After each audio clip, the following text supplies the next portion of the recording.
third day ni Seiya kung sa Huaycuenan. Naiiyak din ako.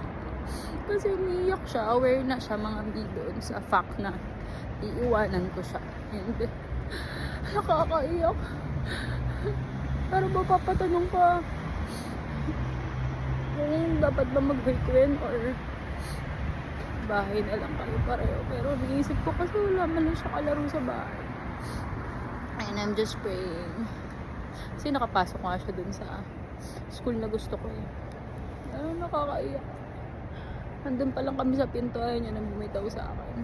Nung unang araw, hindi siya umiyak kasi hindi niya alam na iwanan ko siya. Pangalawang araw, gumaganon lang siya. Pero itong pangatlo, ito na yung ayaw niyang bumitaw sa akin. Tapos iyak talaga siya ng iyak hanggang sa makalayo ako umiyak siya.